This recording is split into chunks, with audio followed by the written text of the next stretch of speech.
Saya ke Pak Bambang terlebih dahulu. Ini realistis nggak? Dari 3,5% ini kita langsung kebut ke 10% begitu. Saya pikirkan begini, 3,5% ini menjadi heboh gara-gara ada satu kargo base fuel yang ditolak oleh para SPBU swasta. Lalu tiba-tiba hari ini kok jadi terlalu ramai terkait dengan masalah etanol. Seperti sudah dijelaskan tadi oleh Bu Dirjen, ini kan etanol ini adalah sesuatu yang sebetulnya sudah dibahas sejak 2008. Udah lama ini barang.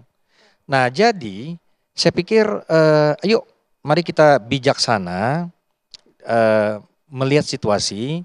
Lalu kemudian sebetulnya kok tiba-tiba rencana pemerintah terkait dengan etanol ini menjadi ramai. Ya. Jangan sampai kemudian etanol ini terasosiasi, terstigma bahwa ini adalah barang jahat.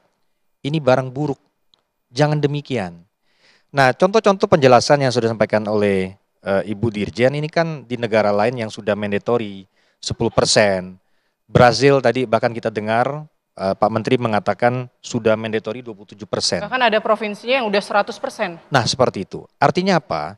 Bahwa sebetulnya nggak ada masalah. Cuman saya ini kan lagi nebak-nebak nih Ara. Ini yang bikin ramai siapa sih? Yang bikin ramai ini siapa? Siapa yang bikin ramai ini Pak Bambang? Nah, jangan kemudian kebijakan-kebijakan pemerintah, ya, khususnya Menteri SDM, ini menjadi ramai. Saya juga ingin sampaikan, yuk sudah mari kita bijaksana. Ini jelas bahwa kalau E10 ini, ya, etanol 10 ini diterapkan, sudah pasti kita akan mengurangi impor. Oke, pertanyaan saya, ketika impor menjadi berkurang, apakah ada yang senang, apakah ada yang tidak senang? Oke, baik. Kan seperti itu. Mengurangi ketergantungan impor, tapi apakah kita mampu memproduksi etanol dalam jumlah besar jika nanti diwajibkan? Atau jangan-jangan nanti kita niatnya mengurangi impor BBM, tapi kita malah impor bahan etanolnya begitu. Tapi nanti dijawab usai jeda berikut ya, Pak Bambang. Kita akan kembali sesaat lagi untuk Anda. Setuju. Pak Wahyu setuju nggak? Nggak setuju. Kenapa Bang nggak setuju Bang? Karena etanol itu banyak mengandung bahan yang membuat mesin itu menjadi korosif. Karena merusak plastik juga. Dan akan mengurangi perform si mesin maupun kendaraan roda 2 dan roda 4.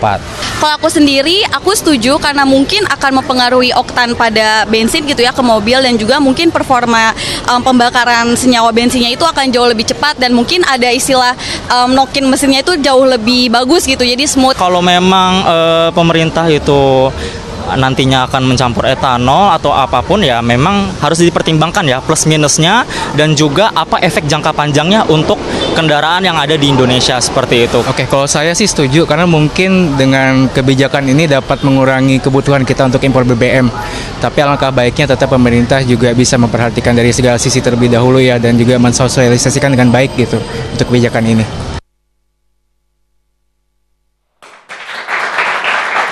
Ya kalau kita lihat reaksi masyarakat ini beragam ya, pro kontra begitu ya. Saya mau menyambung tadi perbincangan kita soal ketergantungan impor tadi yang mau dikurangi nih. Nah jangan-jangan ini dikurangi impor BBM tapi justru nanti ketika kita mau memproduksi etanol bahan baku kita kurang dan pada akhirnya impor lagi nih. Pak Dadan mungkin bisa menjawab nggak soal itu?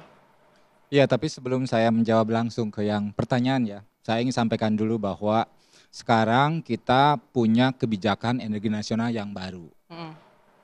PP nomor 40 tahun 2025. Nah di situ ada 3 yang ingin saya sampaikan. Yang pertama PP ini ditandatangani oleh Presiden. Jadi Presiden Prabowo itu menginginkan bahwa kemandirian energi kita itu naik. Kemandirian itu artinya produksi dari dalam negerinya ini harus naik. Iya. Tadi kan disampaikan bahwa ini mengurangi impor. Ya di dalam negeri harus naik. Yang kedua adalah ketahanan energinya juga semakin baik. Jadi ini bisa tersedia sepanjang waktu, tidak tergantung sama negara lain. Yang ketiga ingin saya sampaikan bahwa Indonesia juga berkomitmen untuk melakukan penurunan emisi. Komitmen dekarbonisasi, komitmen untuk menuju energi hijau. Apakah kita mampu untuk hal tersebut? Saya kalau jawab mampu, kan saya dari Dewan Energi Nasional. Di situ ada Menteri Pertanian juga sebagai anggota Dewan Energi Nasional gitu. Tapi saya ingin menjawabnya secara tidak langsung seperti ini. Kita memulai program biodiesel di tahun yang sama tuh dengan produk bioetanol dulu 2008. Kita mulai dari 2,5%, kita mulai dari 5%, sekarang kita 40%. Kita mampu, kita bisa tuh. Sekarang produksi biodiesel kan udah 15 juta. Betul. Nah, untuk bioetanol, kalau saya hitung misalkan dari sisi produksi, 1 ton tebu itu menghasilkan 70 kilo. 70 liter atau 70 liter dari bioetanolnya. Nah, kalau kita hitung 1 hektar itu berapa ton? Di kita itu kira-kira 80 ton barangkali. Mungkin ya begitu ya Pak Tri. 80 ton sehingga bisa mengeluarkan bioetanolnya setahun itu kira-kira di 6.000 7.000 liter. Berarti ketersediaan bahan baku harusnya aman? Aman. Aman dalam konteks bahwa ini harus kita upayakan. Jadi tergantung kitanya, kita mau atau tidak. Berarti gitu. Dari 3 perusahaan yang disebut Bu Eni harus didorong lagi nih perusahaan. Kalau yang baru ini, kalau ini kan baru 63.000. 63.000 kalau 5% kan 63.000 kali 20. Itulah total bensin yang totalnya gitu. Baru seperti itu, kita harus nambah. Kalau ingin mengganti 2 juta KL berarti kita harus punya 400.000. 400.000 kiloliter dalam setahun.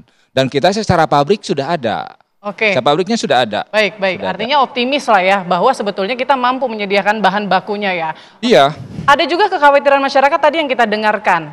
Mungkin Pak Tri bisa jelaskan ya bahwa tadi soal secara teknis mungkin bisa korosi kendaraan, mesin begitu ya. Kemudian juga performanya berkurang. Seperti apa Pak? Ya, Jelaskan. baik Mbak Putri. Jadi sebetulnya korosi itu kan datangnya karena sifat dari etanolnya yang higroskopis atau menarik uap air dari udara.